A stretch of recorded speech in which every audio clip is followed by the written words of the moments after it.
اور اس میں ایک جگہ لکھا ہوا ہے کہ جو لوگ منافق ہیں، منافق ہپوکریٹ کو کہتے ہیں، ڈس بلیور ہیں، ان کو گھات لگا کے تم مارو۔ کون سی کتاب دنیا میں ایسی ہے مذہب کی جو کسی کو مارنے، کسی کو کاٹنے کا حکم دیتی ہو؟ جب کتاب کے اندر پرابلم ہے اور اس کتاب کو کوئی ڈینائی نہیں کرنا چاہتا، اس کتاب میں 1400 سال سے جو زیر زبر ہے، نقطہ ہے، اوپر ہے، نیچے ہے، جب اس کو نہیں بدلا جا سکتا تو آپ چاہتے ہیں کہ اس کو پڑھنے والے لوگ۔ اعوذ باللہ من الشیطان الرجیم، بسم اللہ الرحمن الرحیم، الحمدللہ رب العالمین، والصلاة والسلام علی اشرف المرسلین وعلی آلہ وصحابہ اجمعین۔ السلام علیکم ورحمۃ اللہ وبرکاتہ۔ اس دور کے شرپرست اور سرکشوں کی جانب سے یہ جھوٹا دعویٰ کیا جا رہا ہے کہ دین اسلام میں زبردستی یعنی تشدد، وائلنس ہے، اور وہ قرآن میں سورہ توبہ کی آیت نمبر 5 کا حوالہ دے کر ایک جھوٹی فضا بنانے میں لگے ہیں جس کے ذریعے وہ اسلام کے خلاف اپنا زہر اگل سکیں۔ یہ ویڈیو ان تمام سرکشوں کے جھوٹے تبصروں کا پردہ فاش کرنے کے لیے بنائی گئی ہیں جو وہ ہمیشہ سے سورہ توبہ کی آیت نمبر 5 پر کرتے ہوئے آ رہے ہیں۔ قرآن کی آیتوں کو سمجھنے کے لیے بنیادی طور پر ہمیں یہ جاننا ضروری ہے کہ نزول وحی کس عبارت یعنی کس کانٹیکسٹ میں نازل ہوئی ہے، مطلب اس آیت کا تاریخی عبارت یعنی ہسٹوریکل کانٹیکسٹ اور ہسٹوریکل پرسپیکٹ کیا ہے، نزول وحی کے وقت کیا معاملات چل رہے تھے، اور کسی بھی آیت کی پچھلی اور اگلی آیت کیا ہے، یعنی اس کا انٹر ریلیشن اور انٹر ڈیپینڈنسی کیا ہے۔ یہ سارے چیزوں کو چھوڑ کر یعنی ہسٹوریکل کانٹیکسٹ، ہسٹوریکل پراسپیکٹ اور انٹر ریلیشن اور انٹر ڈیپینڈنسی یہ نہیں بتا کر قرآن کی آیتوں کو توڑ مڑوڑ کر لوگوں کو اپنے جھوٹے تبصروں سے گمراہ کرتے ہیں اور اسلام کی تعلیمات کو ایک الگ ہی رنگ سے پیش کرتے ہیں۔ سورہ توبہ کی آیت نمبر 5 کا ترجمہ کچھ اس طرح سے ہے: پھر جب حرمت والا مہینہ یعنی رمضان نکل جائے تو مشرکوں کو مارو، قتل کرو جہاں پاؤ، اور انہیں پکڑو اور قید کرو اور ہر جگہ ان کی طاق میں بیٹھو۔ اور اس آیت کو دشمنان اسلام آج کے دور کو جوڑ کر پیش کرتے ہیں۔ آئیے اب دیکھتے ہیں اس سورے اور اس آیت کا نزول کب ہوا، کیوں ہوا، کہاں پر ہوا۔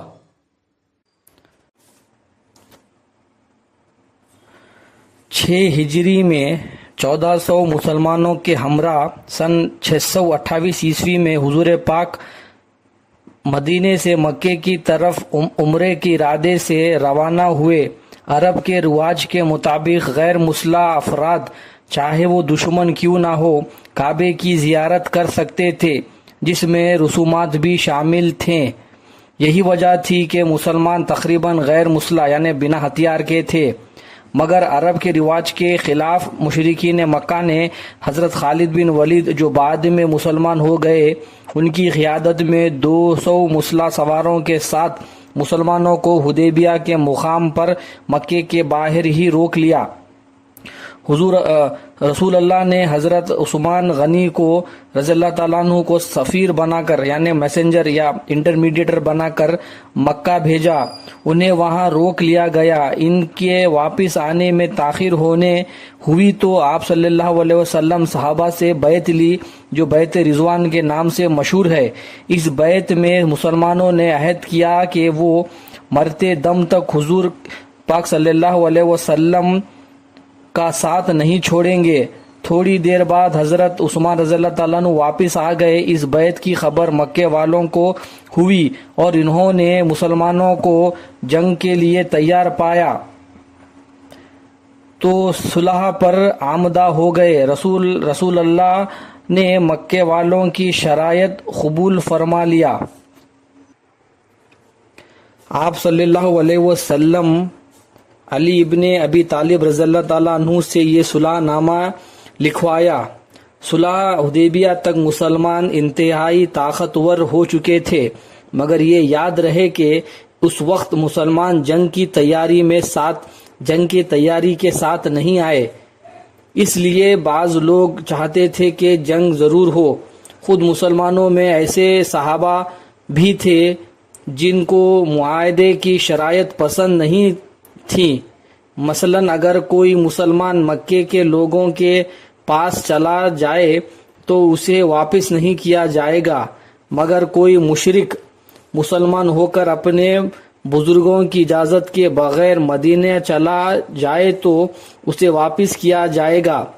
مگر حضور پاک صلی اللہ علیہ وسلم کی دانش مندی سے صلح کا معاہدہ ہو گیا۔ اس کے بنیادی شق یہ تھی کہ 10 سال تک جنگ نہیں لڑی جائے گی اور مسلمان اس سال واپس چلے جائیں گے۔ آئیے دیکھتے ہیں معاہدے کے شرائط۔ ابتدا اللہ کے نام سے۔ امن کی یہ شرائط محمد بن عبداللہ صلی اللہ علیہ وسلم اور سہیل بن عمرو سفیر مکہ کے درمیان طے ہوئے۔ 10 سال تک کوئی جنگ نہیں ہوگی۔ کوئی بھی حضور پاک صلی اللہ علیہ وسلم کا ساتھ دینا چاہے یا ان سے معاہدہ کرنا چاہے تو اس امر میں آزاد ہے۔ اس طرح کوئی بھی قریش مشرکین مکہ کا ساتھ دینا چاہے یا ان سے معاہدہ کرنا چاہے تو اس امر میں آزاد ہے، یعنی کوئی دوسرے قبیلے یا قریش یا حضور پاک صلی اللہ علیہ وسلم کا ساتھ دینا چاہتے ہیں تو دے سکتے ہیں۔ کوئی بھی نوجوان آدمی یا ایسا شخص جس کا باپ زندہ ہو حضور پاک صلی اللہ علیہ وسلم کی طرف اپنے والد یا سرپرست کی اجازت کے بغیر جائے تو اسے اپنے والد یا سرپرست کو واپس کر دیا جائے گا، لیکن اگر کوئی بھی قریش کی طرف جائے تو اسے واپس نہیں کیا جائے گا۔ اور اس سال حضور پاک صلی اللہ علیہ وسلم مکہ میں داخل ہوئے بغیر واپس چلے جائیں گے، مگر اگلے سال وہ اور ان کے ساتھی مکے میں داخل ہو سکتے ہیں، 3 دن گزار سکتے ہیں اور طواف کر سکتے ہیں۔ ان 3 دنوں میں قریش مکہ ارد گرد کی پہاڑیوں سے ہٹ جائیں گے۔ جب حضرت محمد صلی اللہ علیہ وسلم اور ان کے ساتھی مکے میں داخل ہوں گے تو غیر مسلح ہوں گے، سوائے ان سادہ تلواروں کے جو عرب ہمیشہ اپنے ساتھ رکھتے ہیں۔ تو یہ شرائط صلح حدیبیہ میں پائی جاتے ہیں۔ اب دیکھتے ہیں اس کا نتیجہ کیا ہوا۔ اس سال مسلمان جو تعداد میں تھوڑے اور غیر مسلح تھے جنگ سے بچ گئے اور اس سے اگلے سال مکے میں داخل ہوئے۔ آئیے دیکھتے ہیں صلح حدیبیہ کے 2 سال بعد تاریخی معمولات۔ فتح مکہ، جسے فتح عظیم بھی کہا جاتا ہے، عہد نبوی صلی اللہ علیہ وسلم کا ایک غزوہ ہے جو 20 رمضان سن 8 ہجری بمطابق 10 جنوری سن 630 عیسوی کو پیش آیا۔ اس غزوے کی بدولت مسلمانوں کو شہر مکہ پر فتح نصیب ہوئی اور اس کو اسلامی خلمور میں شامل کر لیا گیا۔ اس غزوے کے سبب قریش مکہ کی جانب سے اس معاہدے کی خلاف ورزی تھی جو ان کے اور مسلمانوں کے درمیان میں ہوا تھا، یعنی قریش مکہ نے اپنے حلیف قبیلہ بنو بکر نے بنو خزیعہ کے خلاف قتل و غارت میں مدد کی تھی، اور چونکہ بنو خزیعہ مسلمانوں کا حلیف قبیلہ تھا، اس لیے اس حملے کو قریش مکہ کی جانب سے اس معاہدے کی خلاف ورزی سمجھا گیا جو مسلمانوں اور قریش کے درمیان میں ہوا تھا۔ یہ معاہدہ صلح حدیبیہ کے نام سے معروف ہے۔ اس معاہدے کے خلاف ورزی کے جواب میں نبی کریم صلی اللہ علیہ وسلم نے ایک عظیم الشان لشکر تیار کیا جو 10,000 مجاہدین پر مشتمل تھا۔ لشکر آگے بڑھتا رہا یہاں تک کہ مکہ پہنچ گیا اور بغیر کسی مزاحمت کے مکہ میں پرامن طریقے سے داخل ہو گیا، سوائے ایک معمولی سی جھڑپ کے جس کے سپہ سالار خالد بن ولید رضی اللہ تعالیٰ عنہ کو اس وقت سامنا ہوا جب قریش کے ایک ٹولی نے اکرمہ بن ابو جہل کی قیادت میں مسلمانوں سے مزاحمت کی۔ یعنی جو صلح حدیبیہ کے جو شرائط طے پائے گئے تھے 2 سال پہلے، قریش کے مشرکین وہ عہد توڑ دیے۔ آئیے پس منظر، صلح حدیبیہ 10 سال کے لیے ہوئی تھی، مگر 630 کے بالکل شروع میں مشرکین مکہ کے اتحادی قبیلہ بنو بکر نے مسلمانوں کے اتحادی قبیلہ بنو خزیعہ پر حملہ کیا اور کئی آدمی قتل کر دیے۔ اس دوران مکے کے مشرکین قریش نے چہرے پر نقاب ڈال کر بنو بکر کی مدد بھی کی، مگر یہ بات راز نہ رہ سکی۔ یہ صلح حدیبیہ کا اختتام تھا۔ مسلمان اس وقت تک بہت طاقتور ہو چکے تھے۔ ابو سفیان رضی اللہ تعالیٰ عنہ نے بھانپ لیا تھا کہ اب مسلمانوں اس بات کا بدلہ لیں گے، اس لیے انہوں نے صلح کو جاری رکھنے کی کوشش کے طور پر مدینے کا دورہ کیا۔ ابو سفیان رضی اللہ تعالیٰ عنہ اپنی بیٹی ام حبیبہ کے گھر پہنچے جو اسلام لے آئی تھی۔ بنو خزیعہ نے حضور پاک صلی اللہ علیہ وسلم سے فریاد کی تو انہوں نے مکہ فتح کرنے کا فیصلہ کیا۔ بنو خزیعہ نے اپنے ایک شاعر امرور ابن خزیعہ کو بھیجا تھا جس نے دردناک اشعار پڑھے اور بتایا کہ وہ وطر کے مقام پر رکوع اور سجود میں مشغول تھے، تو قریش نے ان پر حملہ کر دیا اور انہیں قتل عام کیا، اور اس طرح سے مسلمانوں نے مشرکین مکہ کے ساتھ جنگ لڑا اور اللہ کے فضل سے انہیں کامیابی نصیب ہوئی۔ فتح مکہ کے بعد غزوہ حنین ہوئی، اور فتح مکہ اور غزوہ حنین کے دور میں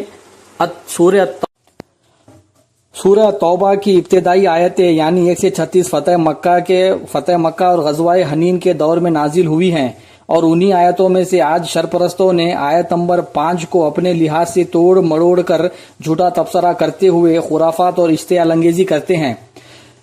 غزوہ حنین کے وقت 4 قسم کے مشرکین تھے۔ ایک مشرکین مکہ، دوسرے بنو کنانا کے 2 قبائل بنو دمورہ اور بنو مطلج، اور تیسرے مشرکین جن کے ساتھ کوئی معاہدہ نہیں تھا، کوئی پیس ٹریٹی نہیں تھی، اور چوتھے وہ تھے جن کے ساتھ پیس ٹریٹی تھی مگر کوئی time limit duration of the peace treaty کوئی ڈیفائن نہیں کی گئی تھی۔ اور اس سورہ کی آیت نمبر 5، پھر جب حرمت والا مہینہ نکل جائے تو مشرکوں کو مارو جہاں پاؤ اور انہیں پکڑو اور قید کرو اور ہر جگہ ان کی طاق میں بیٹھو، یہ مشرکین مکہ کے لیے نازل کی گئی تھی فتح مکہ کے بعد۔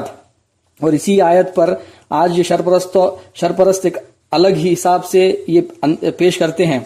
اور دوسرے قسم کے جو مشرکین تھے بنو کنانا کے 2 قبائل بنو دمورہ اور بنو مطلج، ان کے لیے اسی سورہ کی آیت نمبر 4 نازل کی گئی تھی،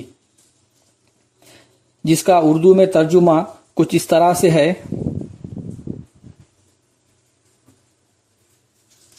البتہ جن مشرکوں کے ساتھ تم نے عہد کیا ہو اور انہیں تمہارا کسی طرح کا قصور نہ کیا ہو اور نہ تمہارے مقابلے میں کسی کی مدد کی ہو، تو جس مدت تک ان کے ساتھ عہد کیا ہو اسے پورا کرو۔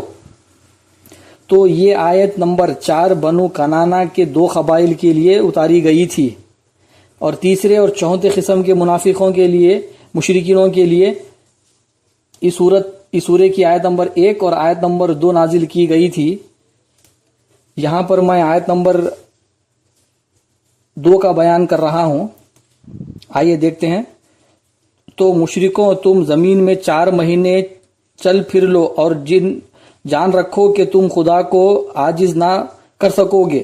تو جن قبائل کے ساتھ جو peace treaty for particular period of time نہیں ڈیفائن کی گئی تھی، ان کے لیے یہاں پر 4 مہینہ کا ذکر ہے۔ اور اسی طرح سے یہ لوگ صرف آیت نمبر 5 کا حوالہ دیتے ہیں، مگر اس کی اگلی آیت نمبر 6 میں اللہ تعالیٰ کہہ رہا ہے: اور اے محبوب، اگر کوئی مشرک تم سے پناہ مانگے تو اسے پناہ دو، کہ وہ اللہ کا کلام سنے پھر اسے اس کی امن کی جگہ پہنچا دو. یہ آیت آج کے شر پرستوں کے گلے سے نیچے نہیں اتر سکتی. یہاں پر وضاحت طور پہ